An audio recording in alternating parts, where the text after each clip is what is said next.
Bismillahirrahmanirrahim. Assalamualaikum warahmatullahi wabarakatuh. Alhamdulillah. Alhamdulillahi hamdan katsiran thayyiban mubarakan fi kama yuhibbu rabbuna wa yarda. Asyhadu an la ilaha illallah wahdahu la syarikalah wa asyhadu anna Muhammadan abduhu wa rasuluhu la nabiyya wa rasula ba'da. Qala Allah ta'ala fil Qur'anil Karim, ya ayyuhalladzina amanu taqullaha haqqa tuqatih wa la tamutunna illa wa antum muslimun. Wa qala aidan, ya ayyuhalladzina amanu taqullaha wal tanzur nafsum ma qaddamat lighad wattaqullah innallaha khabirum bima ta'malun. Amma ba'du fa inna asdaqal hadits kitabullah wa khairul hadi hadyu Muhammadin sallallahu alaihi wasallam wa syarrul umuri muhdatsatuha fa inna kulla muhdatsatin bid'ah.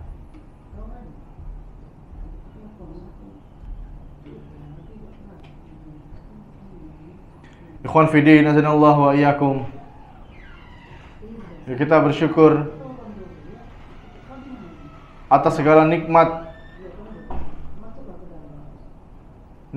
yang telah Allah Subhanahu wa taala berikan kepada kita.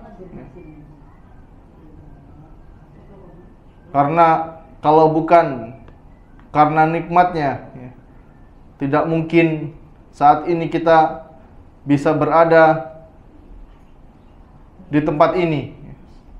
Kita dimudahkan oleh Allah Subhanahu wa taala untuk mengerjakan sholat secara berjamaah. Kemudian dilanjutkan kita duduk mempelajari agama Allah, mempelajari agama Islam. Dan kita yang dimudahkan oleh Allah untuk memahami agama ini, kita wajib bersyukur. Karena kita ini termasuk orang-orang yang terpilih. Karena tidak semua orang itu bisa memahami agama ini. Dan alhamdulillah kita masih melanjutkan pembahasan kita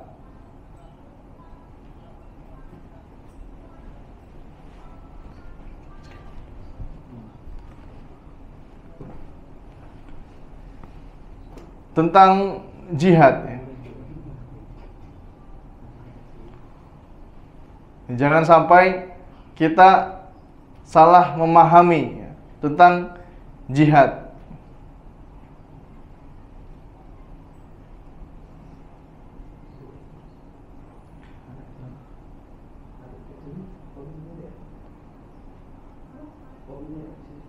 Kita akan membahas sebuah hadis sebelum kita memasuki definisi jihad.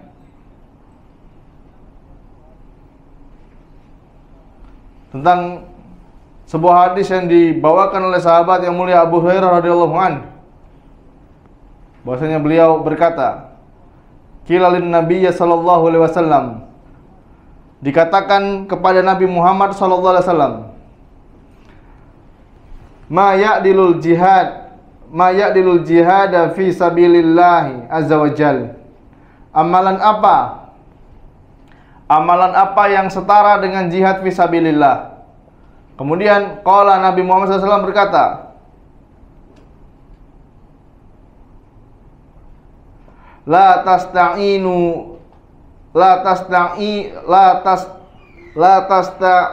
tastati'unahu. Kalian tidak akan pernah mampu, tidak akan pernah bisa mengerjakan amalan yang setara dengan jihad. Kemudian para sahabat bertanya beberapa kali, 2 atau 3 kali. Dan Nabi Muhammad SAW tetap menjawab, kalla, sekali-kali kalian tidak akan bisa. Kemudian Ketiga kalinya Nabi Muhammad SAW beliau bersabda, "Mathalul mujahidi fi sabilillahi kamathalis shaimi al-qaimi al-qaniti bi ayatillahi la yaftaru min siyami wala salati hatta yarji'ul mujahidu fi sabilillahi ta'ala."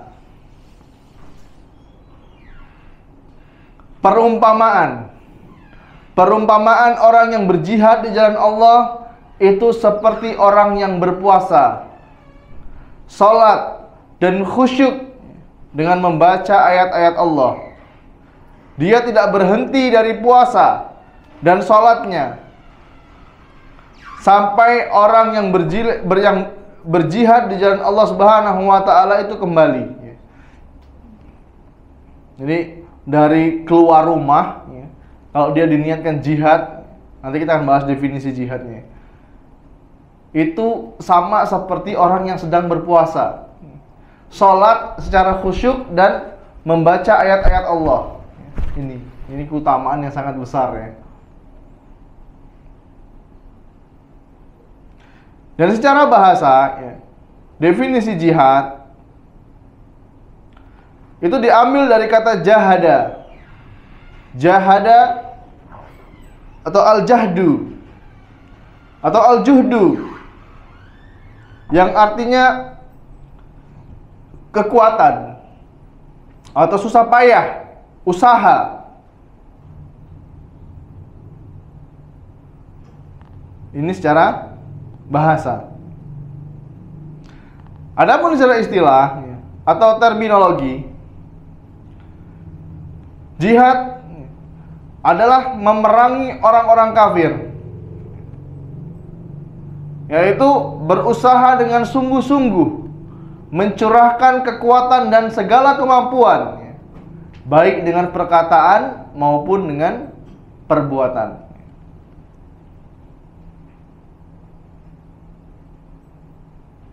Walaupun ada juga yang mengatakan jihad itu artinya mencurahkan segala kemampuan untuk memerangi musuh.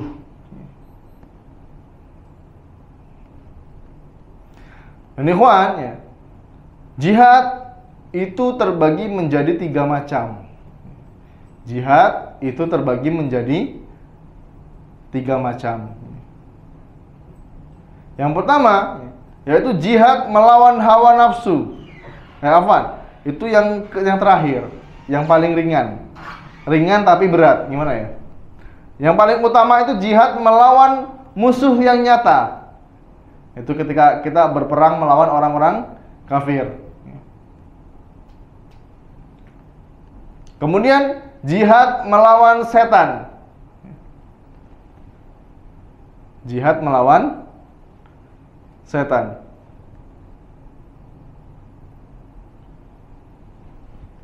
Yaitu dengan cara kita mengalahkan syubhat. Mengalahkan syubhat, perkara yang belum jelas. Karena itu semua adalah bisikan dari syaitan, ikhwan. Syubhat itu bisikan dari syaitan. Apa itu syubhat? Udah pernah kita pelajari belum ya? Perkara yang belum jelas atau rancu. Boleh apa enggak, ragu kita. Ini hukumnya apa, halal apa haram, masih rancu. Dan itu adalah tipu daya syaitan. Kalau kita ragu dalam satu perkara, lebih baik ditinggalkan. Karena Nabi Muhammad SAW beliau pernah bersabda, "Da' ma yuribuka ila ma la yuribuka." Tinggalkan apa-apa yang meragukanmu kepada apa-apa yang tidak meragukanmu. Kemudian yang ketiga, jihad melawan hawa nafsu. Nah ini dikatakan ringan tapi berat, karena musuhnya nggak kelihatan. Sama kayak jihad melawan setan. Jihad melawan hawa nafsu ini cukup berat ya, Pak. Bisa nggak kita mengendalikan syahwat kita?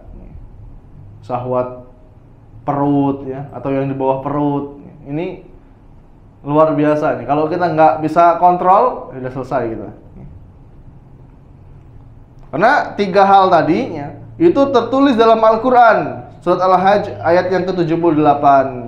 Wajahidu fillahi haqqa jihadih huwa tabakum wa ma ja'ala alaikum fid din min haraj millata abikum Ibrahim huwa sammakumul muslimina min qablu wa fi hadza liyakuna ar-rasul syahidan alaikum wa takunu syahada'a 'alan nas faqimus salata wa atawaz zakah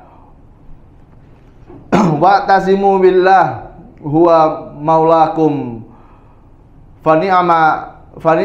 fani'mal maula wa ni'man nasir. Kata Allah Subhanahu wa taala, wajahidu fillah, dan berjihadlah kamu di jalan Allah dengan jihad yang sebenar-benarnya. Dengan jihad yang sebenar-benarnya. Dia telah memilih kamu dan dia tidak menjadikan kesukaran untukmu dalam agama. Ikutilah agama nenek moyangmu Ibrahim. Dialah Allah telah menamakan kamu orang-orang muslim sejak terdahulu. Dan begitu pula dalam Al-Quran ini, agar Rasul yang dimaksud adalah Muhammad itu menjadi saksi atas dirimu, dan agar kamu semua menjadi saksi atas segenap manusia. Maka laksanakanlah sholat dan tunaikan zakat, dan berpegang teguhlah dengan Allah. Dialah pelindungmu, dia juga sebaik-baik pelindung dan sebaik-baik penolong.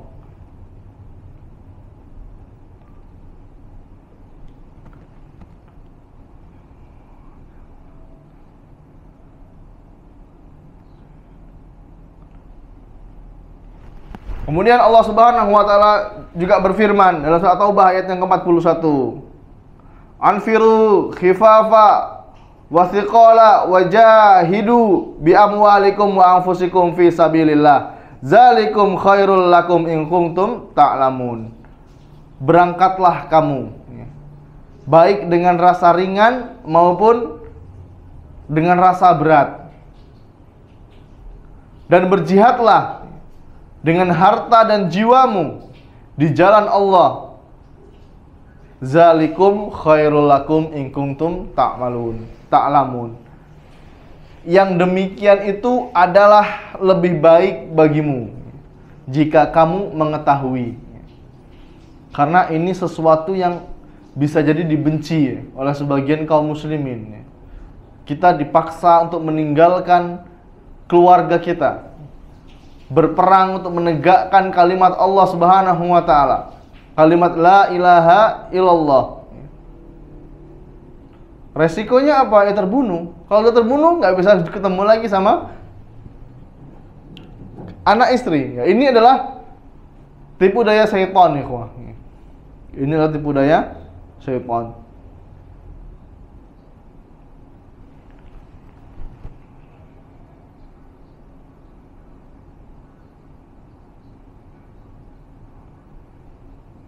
Kemudian Allah Subhanahu wa taala juga berfirman, innal ladzina amanu wa hajaru wa jahadu bi amwalihim wa anfusihim fi sabilillah walladzina awaw wa nasaru ulaika ba'dhum awliya'u ba'd walladzina amanu wa lam yuhajiru ma lakum min walayatinihim min syai'in hatta yuhajiru wa in tastansarukum fid din fa'alaikum nasru illa ala qaumi bainakum wa bainahum mitsaq wallahu bima ta'maluna basir. Kata Allah Subhanahu wa taala, innal ladzina amanu, sesungguhnya orang-orang yang beriman dan berhijrah serta berjihad dengan harta dan jiwanya kepada jalan Allah dan orang-orang yang memberikan tempat kediaman dan memberi pertolongan kepada kaum muhajirin. Mereka itu sama lain saling melindungi. Dan terhadap orang-orang yang beriman tetapi belum berhijrah, maka tidak ada kewajiban sedikit pun bagimu melindungi mereka sampai mereka berhijrah. Tetapi jika mereka meminta pertolongan kepadamu dalam urusan pembelaan agama, maka kamu wajib memberikan pertolongan kecuali terhadap kaum yang telah terikat perjanjian antara kamu dengan mereka. Dan Allah Maha melihat apa yang kamu kerjakan. Di sini ya, menurut Imam Al-Hafiz Ahmad bin Ali bin Hajar Al-Asqalani rahimahullahu ta'ala, ya, jihad ya, menurut syariat adalah mencurahkan seluruh kemampuan ya, untuk memerangi orang-orang kafir. Ini pendapatnya Ibnu Hajar rahimahullahu ta'ala. Dan istilah jihad ya, itu juga digunakan untuk melawan hawa nafsu, melawan setan, dan melawan orang-orang fasik, orang-orang yang menyepelekan dosa. Bagaimana cara kita berjihad melawan hawa nafsu? Ya, dengan cara kita belajar agama Islam, belajar dengan benar, belajar dengan sungguh-sungguh. Setelah belajar, apa yang kita lakukan? Yaitu dengan cara mengamalkan ilmu tersebut. Setelah kita mengamalkan untuk diri kita sendiri, baru kita mengajarkan ilmu yang sudah kita dapatkan. Makanya kalau kita belajar, ketika kita belajar, tujuan awal kita, ya niat awal kita itu kita niatkan ya. Yang pertama untuk menghilangkan kebodohan pada diri sendiri. Tujuan kita belajar ilmu agama ya, untuk menghilangkan kebodohan pada diri sendiri. Ini yang paling penting. Baru pada keluarga, baru pada orang-orang terdekat. Kalau kita belajar ilmu agama, tujuannya, wah biar saya pinter, saya bisa mendebat Ustadz Fulan, atau saya bisa membantah pendapatnya Syekh Fulan. Wah ini udah rusak niatnya, ikhwah. Niat seperti ini sudah rusak duluan. Makanya ya, bagaimana cara kita melawan hawa nafsu kita? Yaitu dengan cara belajar ilmu agama. Belajar agama Islam, belajar dengan benar, dan kita berusaha untuk mengamalkan ilmu tersebut.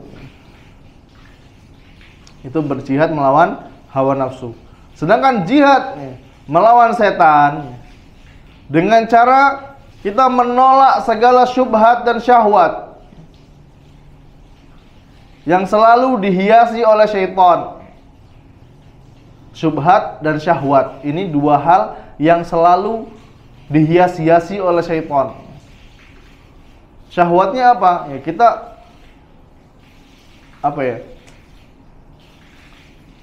terhadap wanita misalnya. Syaitan itu menghias-hiasi wanita ya dengan tipu dayanya sehingga kita bisa melihat dia ini lebih cantik daripada istri kita di rumah. Ya padahal ya bentuknya sama aja gitu. Ini harus hati-hati. Apalagi teman-teman yang tempat kerjanya masih sering berinteraksi dengan lawan jenis. Ini harus banyak-banyak istighfar. Harus gadul basar, menundukkan pandangan. Kalau enggak, ya kita kalah sama syahwat. Akhirnya apa? Bisa terjadi perselingkuhan. Keenaan memandang yang haram, ketika pulang ke rumah ya dikasih yang halal, hambar rasanya. Karena kalah dengan tipu daya syaitan. Wal iyazubillah. Kalau jihad melawan orang kafir, ya jelas ya. Kita berusaha berjihad dengan tangan kita. dengan harta kita, dengan lisan dan dengan hati kita. Nah, begitu juga dengan orang-orang fasik. Kita berusaha berjihad dengan tangan kita, dengan lisan kita, dan dengan hati kita. Karena dalilnya jelas ya. Allah Subhanahu wa taala berfirman, atau Nabi Muhammad SAW beliau pernah bersabda, "Jahidul musyrikina bi amwalikum wa anfusikum wa alsinatikum." Jahidul musyrikina bi amwalikum wa anfusikum wa alsinatikum. Berjihadlah melawan orang-orang musyrikin dengan harta, jiwa dan lisan-lisan kalian. Berkata Syekhul Islam Ibnu Taimiyah rahimahullah taala, jihad itu bermakna mencurahkan segenap kemampuan untuk mencapai apa yang dicintai oleh Allah Azza wa Jalla dan menolak semua yang dibenci oleh Allah Subhanahu wa taala. Dan ya, setelah kita pelajari definisi jihad ini ini mencakup segala macam jihad yang dilaksanakan oleh seorang muslim. Yaitu dengan apa? Meliputi ketaatan kepada Allah Subhanahu wa taala dengan melaksanakan perintah-perintah dan menjauhkan semua larangan Allah. Kesungguhannya untuk berdakwah kepada orang-orang terdekatnya atau orang-orang yang jauh untuk melaksanakan apa? Ketaatan.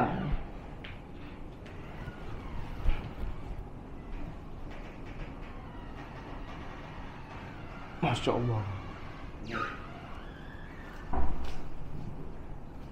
Ikhwan fillah nasallallahu wa iyyakum.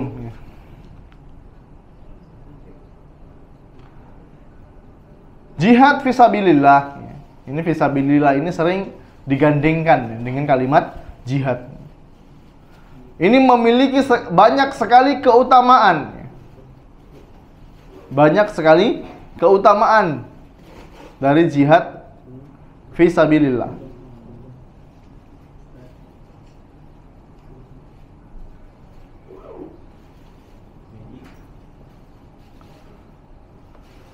Allah Subhanahu wa taala berfirman, "Am hasibatum an tadkhulul jannata walamma ya'lamillah alladzina jahadu minkum wa ya'lamas sabirin."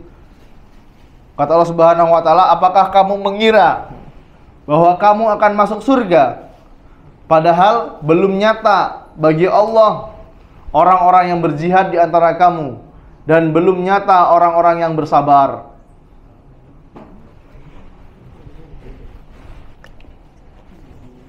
Bismillah.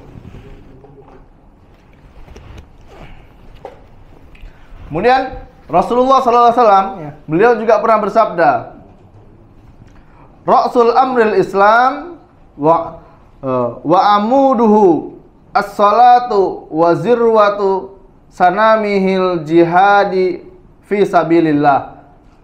Pokok inti dari agama Islam, tiangnya adalah sholat, dan puncaknya adalah jihad fi sabilillah.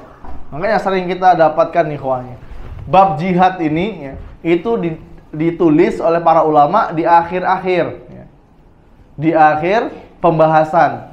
Biasanya seperti itu. Biar apa? Ya biar kaum muslimin paham dulu. Paham dulu tentang fikih. Paham tentang fikih. Ini cara sholat belum tahu tapi teriak-teriak jihad. Teriak jihad tapi sama ibunya durhaka, sama bapaknya durhaka. Nah, ini gimana ini? Teriak jihad tapi nggak bisa mandi besar. Ini gimana ini kira-kira? Nggak belajar dia. Tahu-tahu langsung lompat bab jihad.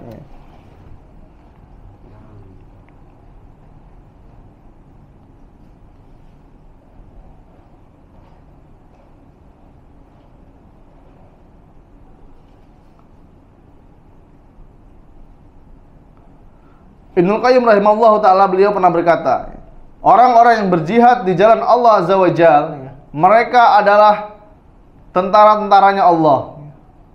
Dengan mereka Allah Azza wa Jalla menegakkan agamanya, melawan serangan musuh-musuhnya, menjaga kehormatan Islam dan melindunginya. Mereka lah orang-orang yang memerangi musuh-musuh Allah agar agama ini seluruhnya menjadi milik Allah semata dan hanya kalimat Allah yang paling tinggi. Mereka mengorbankan diri mereka dalam rangka mencintai Allah Azza wa Jalla, membela agamanya, meninggikan kalimat-kalimatnya, serta melawan para musuh-musuhnya. Mereka mendapatkan limpahan pahala dari setiap orang yang mereka lindungi dengan pedang-pedang mereka dalam setiap perbuatan yang mereka kerjakan. Walaupun mereka tinggal dalam rumah mereka, mereka mendapatkan pahala seperti pahala orang yang bisa beribadah kepada Allah Azza wa Jalla dengan sebab jihad dan penaklukan mereka. Karena mereka yang menyebabkan orang bisa beribadah kepada Allah Azza wa Jalla. Ini keutamaan berjihad. Orang-orang yang berjihad itu, kata Ibnu Qayyim tadi apa? Tentaranya Allah yang membantu menegakkan agama, yang menegakkan kalimat-kalimat Allah. Apakah di sini Allah itu butuh dengan makhluk? Butuh nggak kira-kira? Ini tazkiyatun nufus, tapi masuk pelajaran akidah, tauhid. Apakah Allah butuh dengan makhluknya? Enggak. Mudah bagi Allah untuk menghancurkan musuh-musuhnya. Tapi apa? Kita yang butuh dengan Allah, yang akan menentukan kedudukan manusia di surga nanti. Ya tentu berbeda. Keimanan kita dengan keimanan para sahabat itu berbeda. Jangan disamakan keimanan kita dengan Umar bin Khattab radhiyallahu an. Jangan samakan keimanan antum dengan Zubair bin Awam radhiyallahu an. Tentu mereka lebih tinggi. Betapa banyak peperangan yang pernah para sahabat ikutin. Tentu kedudukan mereka itu berbeda dengan kita.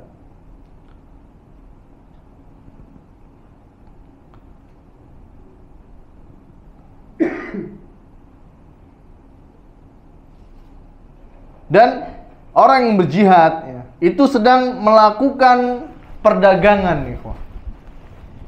Orang yang berjihad itu sedang melakukan perdagangan kepada Allah Subhanahu wa taala. Allah Subhanahu wa taala berfirman, "Ya ayyuhallazina amanu, hal adullukum ala tijarah tunjikum min azabin alim."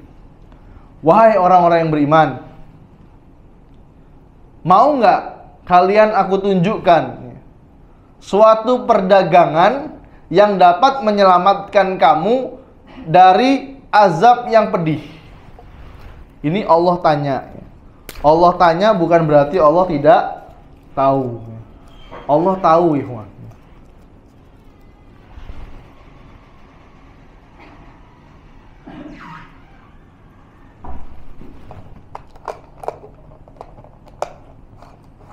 Bismillah. Oh. Biasa Americano ya. Bismillah.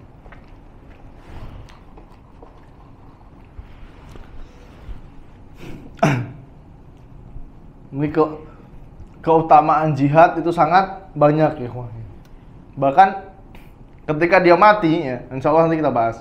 Ketika orang yang berjihad dan dia terbunuh ya, sejatinya mereka itu tidak mati ya. Mereka masih hidup sampai sekarang. Dan ruh mereka itu sedang berputar-putar ya. Sedang berputar-putar mengelilingi surga. Terus untuk apa Allah Subhanahu wa taala syariatkan adanya jihad?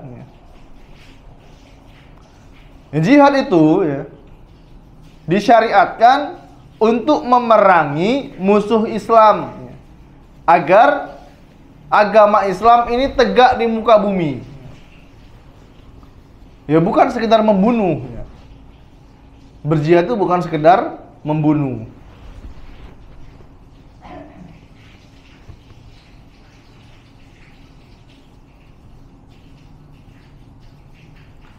Allah Subhanahu wa taala berfirman, "Wa qatiluhum hatta la takunu fitnatun wa yakunu dinu lillah. Fa in tahau fala udwana illa 'alal zalimin." Dan perangilah mereka sampai tidak ada lagi fitnah dan agama hanya bagi Allah semata. Jika mereka berhenti, maka tidak ada lagi permusuhan kecuali terhadap orang-orang yang zalim. Ikhwan, ya. Islam ini bukan sekedar membunuh. Datang ke suatu negeri, tahu-tahu memporak-porandakan negeri kafir, enggak. Ditawarkan dulu, mau nggak masuk Islam? Gitu loh. Kalau mau masuk Islam, kalian aman, harta dan darah kalian dalam lindungan kami.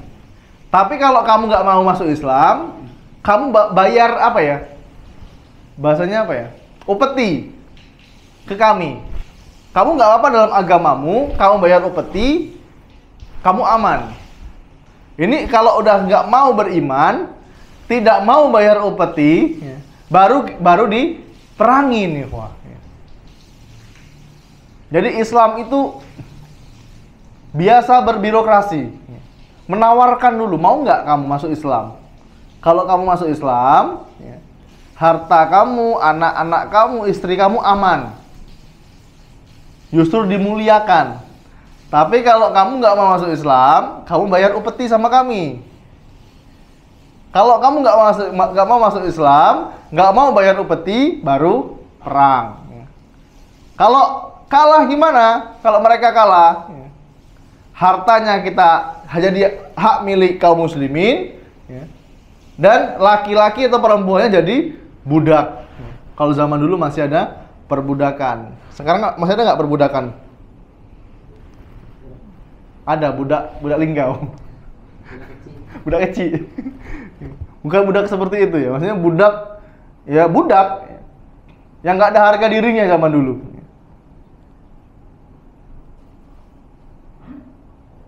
Jadi di situ. Bukan jihad itu disyariatkan hanya untuk sekedar membunuh, bukan.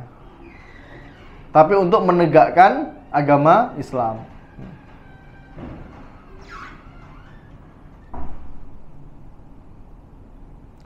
Karena Imam Ibnu Jarir At-Tabari rahimahullahu ta'ala, beliau pernah berkata, perangilah mereka sampai tidak ada lagi kesyirikan kepada Allah Azza wa Jalla. Perangi mereka sampai kesyirikan itu musnah. Dan Rasulullah SAW juga beliau pernah bersabda, umirtu an aqatilan nas hatta yashhadu alla ilaha illallah. Aku diperintahkan untuk memerangi manusia sampai mereka bersaksi bahwa tidak ada sesembahan yang berhak disembah dengan benar selain Allah.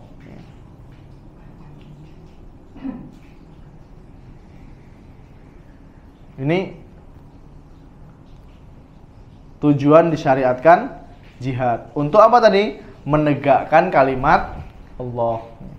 Jadi jangan sembarangan nih, jangan jangan mudah.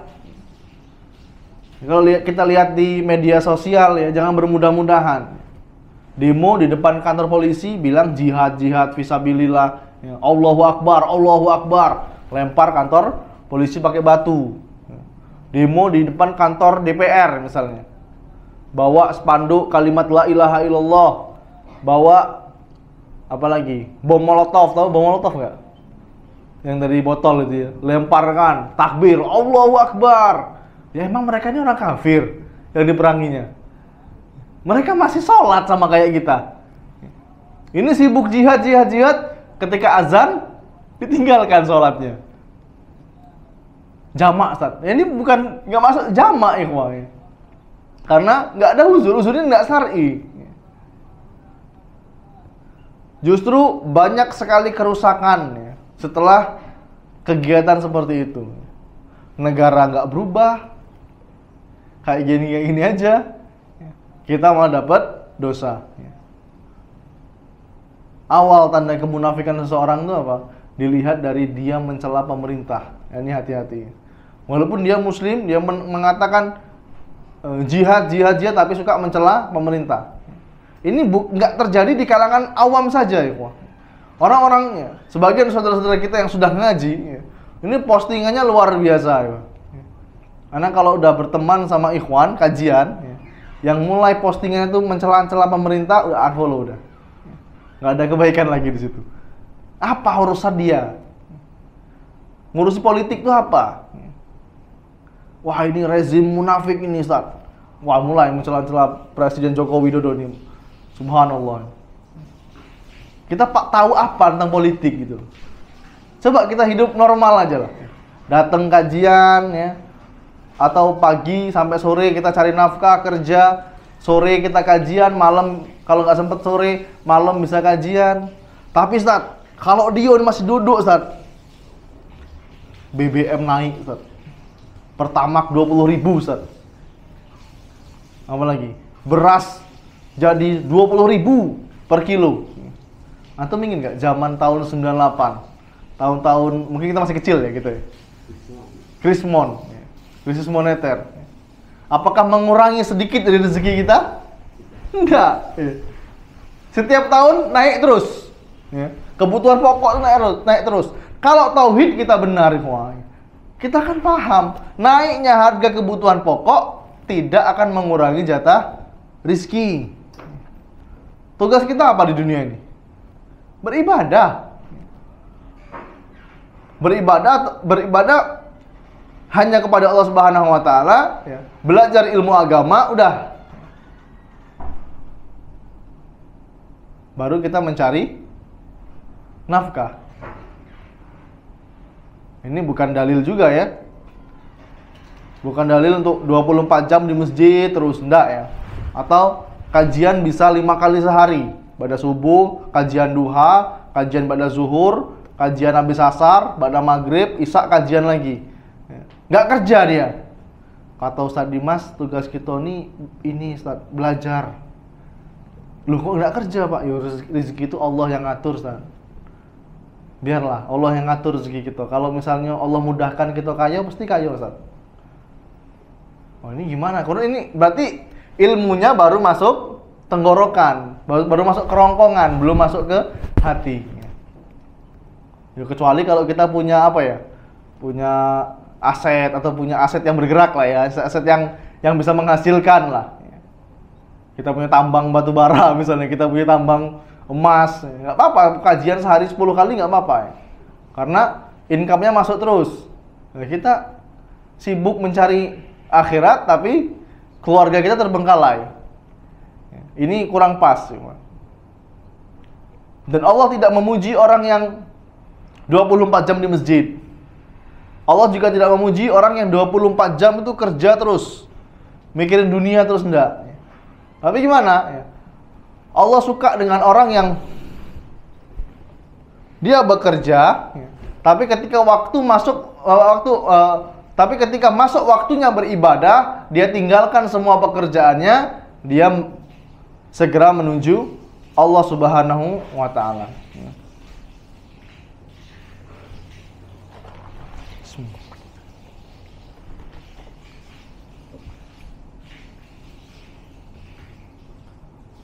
Kemudian siapa yang memiliki kewajiban untuk berjihad? Kan kita sering ya dengar jihad ya. Jihad itu hukumnya fardu. Apa fardu? Wajib. Hukumnya wajib. Hukum asalnya ya.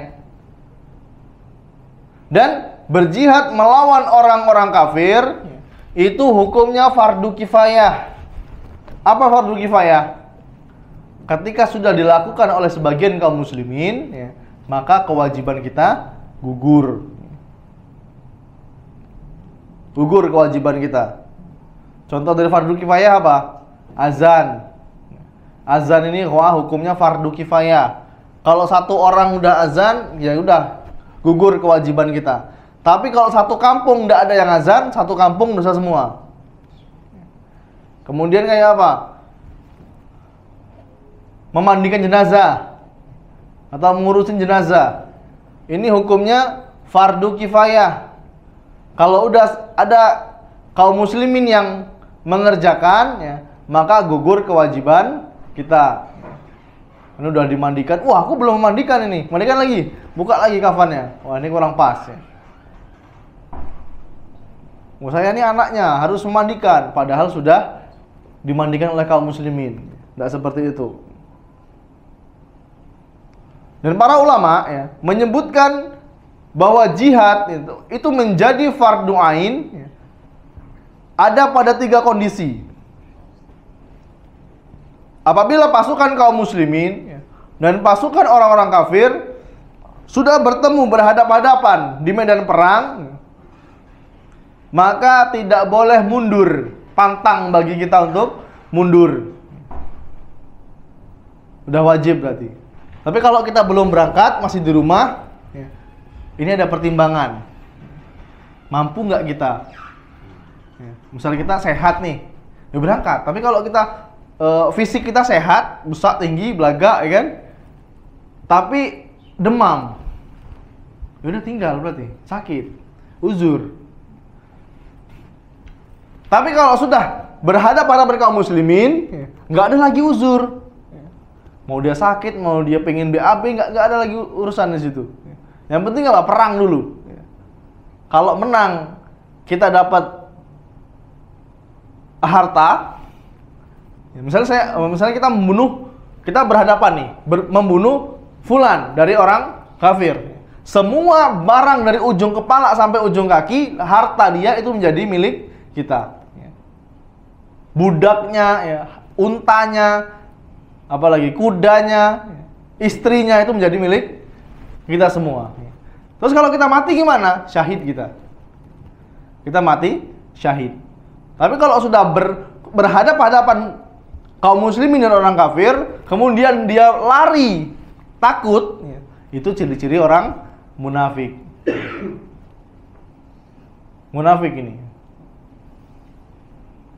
Kemudian, kondisi yang kedua, kapan jihad itu menjadi wajib? Yaitu ketika musuh menyerang dan mengepung suatu negeri kaum muslimin, yang negeri ini aman. Wajib bagi penduduk negeri tersebut untuk perang melawan musuh. Dalam rangka untuk apa? Mempertahankan tanah airnya. Kecuali wanita dan anak-anak. Wanita ini nggak wajib perang. Tapi di zaman Nabi Muhammad SAW ada beberapa sahabiah yang ikut berperang. Mereka nunggu di belakang, tugasnya apa? Ngobatin. Jadi tenaga medisnya. Nah, ini dibutuhkan nih kok. Antum yang kerja di rumah sakit ini tenaga antum dibutuhkan nanti. Keahlian antum ngobatin ini dibutuhkan. Dan tidak wajib bagi anak-anak untuk ikut berperang. Kalau negeri suatu kaum ya, negeri kaum muslimin dikepung, ya, anak-anak dan wanita itu nggak wajib. Dia diarahkan untuk sembunyi, mengamankan diri. Laki-laki keluar berperang sampai titik darah penghabisan untuk apa? Mempertahankan tanah airnya. Kemudian yang ketiga, kapan jihad itu menjadi wajib? Ketika pemimpin suatu negeri atau imam meminta suatu kaum untuk menentukan jumlah pasukan yang akan berangkat. Misalnya di Kelurahan Sukajadi misalnya. Ini 10 orang. Wajib 10 orang berangkat. Dari Mesat Seni 20 orang misalnya. Ini imam yang menentukan, pemimpin. Ini nggak ada lagi alasan. Saya nggak ini imam. Gimana ya kalau saya berangkat perang, ini ternak saya siapa yang ngurusin? Nggak ada urusan lagi. Ini wajib berangkat. Ikhwan fillah azanallahu wa iyyakum.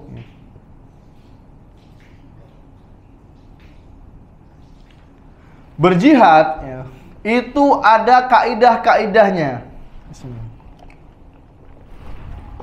Ada aturannya. Jadi tidak bisa sembarangan kita berangkat jihad. Mungkin kita gatel ya, gatel pengen berangkat kemana? Ke Palestina ya. Wah, ini nggak bisa sembarangan nih, ada aturannya. Ada kaidah-kaidah yang harus kita milikin dulu. Yang pertama ya, jihad itu harus dibangun di atas dua syarat. Syarat yang merupakan diterimanya suatu ibadah. Masih ingat? Syarat diterimanya ibadah ada dua, yaitu ikhlas dan mutaba'ah, mengikuti Nabi Muhammad SAW. Kemudian yang kedua, jihad harus sesuai dengan maksud dan tujuan disyariatkannya jihad. Agar apa? Kalimat Allah itu tegak paling tinggi. Jadi kita nggak boleh jihad mengatasnamakan organisasi, mengatasnamakan yayasan. Nah, ini nggak boleh. Tujuannya harus jelas untuk kalimat Allah ini tegak paling tinggi.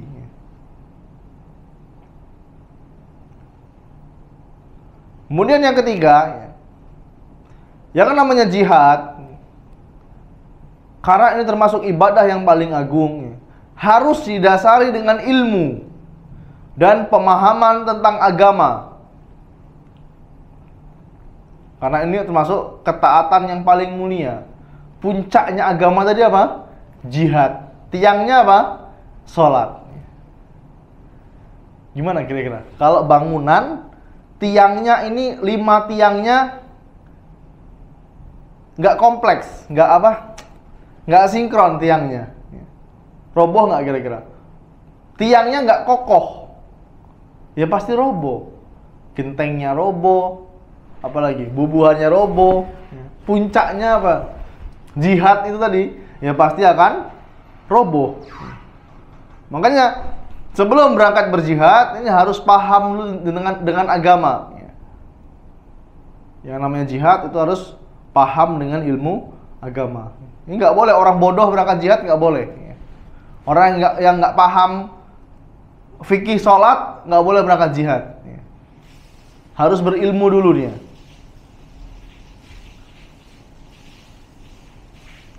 Kemudian di antara kaidah jihad, jihad itu harus bersama imam kaum muslimin atau dengan izinnya. Baik itu penguasa yang baik atau penguasa yang jahat. Kita wajib taat pada pemimpin kita.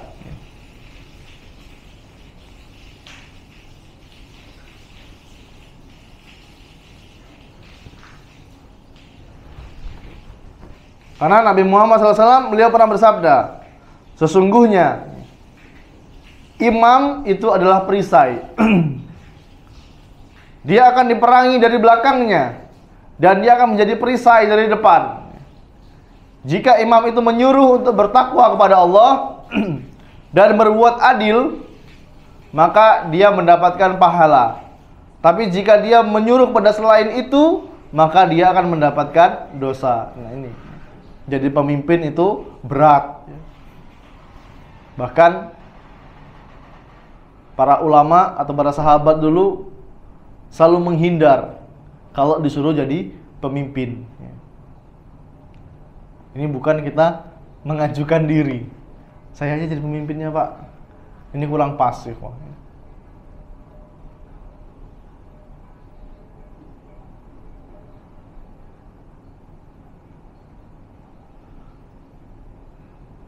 Kemudian di antara kaidah berjihad, jihad fisabilillah itu dilakukan dengan kondisi mereka yang sedang lemah atau kuat.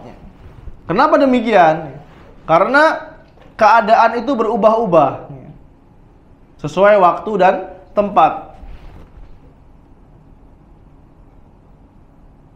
Seperti saat ini, ketika kaum muslimin sedang lemah, ya kita harus bersabar. Wajib bersabar. Seperti Nabi Muhammad SAW dan para sahabatnya, mereka bersabar ketika berada di Mekah. Di Mekah 10 tahun ditindas dan bersabar. Ada yang berhijrah ke mana? Ethiopia. Kemudian 2 kali hijrahnya dan bersabar. Diboikot selama 3 tahun nih kok. 3 tahun ini nggak boleh muamalah, nggak boleh jual beli, nggak boleh salam, nggak boleh tegur sapa sama kaum muslimin. Ini orang-orang kafir jahatnya luar biasa. Tapi Nabi dan para sahabat itu bersabar. Bersabar dari ujian.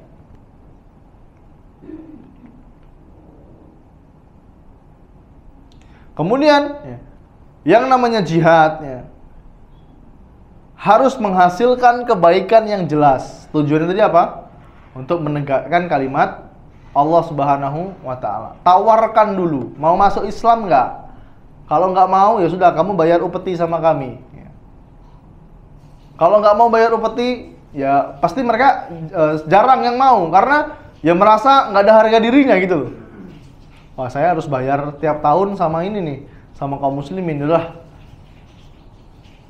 Yang pertama dia masuk Islam, imma dia berperang. Ya mungkin dianggapnya, wah ini harga diri saya nih, perang aja lah. Padahal kalah. Ini tujuannya harus jelas, kebaikannya harus lebih besar daripada mudorot. Nah, banyak peraturan-peraturan ketika berperang ya. Banyak peraturan-peraturan ketika berperang. Di antaranya apa? Tidak boleh membunuh orang yang sudah lemah. Tidak boleh membunuh wanita. Tidak boleh membunuh anak-anak. Tidak boleh membakar pohon. Apalagi? Banyak ya. Peraturan-peraturan yang dibuat oleh Nabi Muhammad SAW.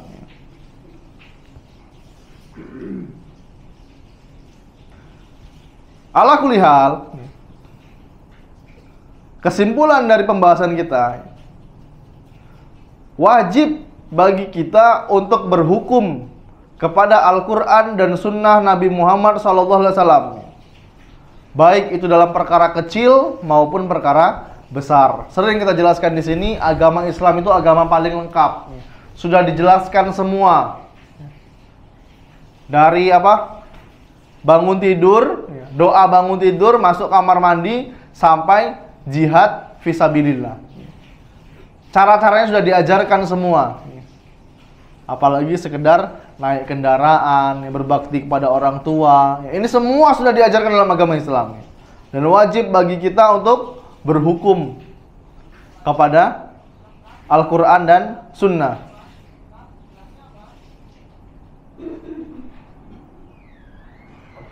Dan kita harus berpegang dengan 4 hal.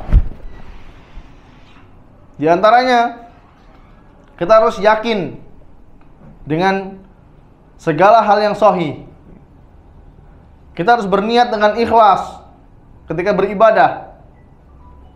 Dan bertawakal yang benar.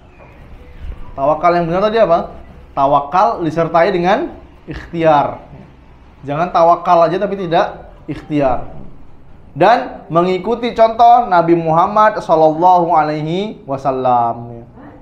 a'lam bishawab. Yang mungkin hanya itu dapat saya sampaikan. Kurang lebihnya saya mohon maaf. Insya Allah kita lanjutkan pada pertemuan yang akan datang. Kami akhiri dengan doa kafaratul majelis. Subhanakallahumma wa bihamdika asyhadu alla ilaha illa anta astaghfiruka wa atubu ilaik. Assalamualaikum warahmatullahi wabarakatuh.